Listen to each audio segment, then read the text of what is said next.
Today we have the 2016 Mercedes-Benz C-Class. This is a hybrid electric vehicle.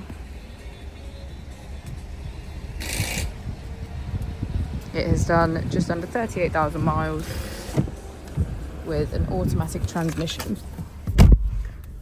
To the left of our steering wheel, we have cruise control as a feature, and on the right we have voice control, automatic headlights, and our keyless ignition.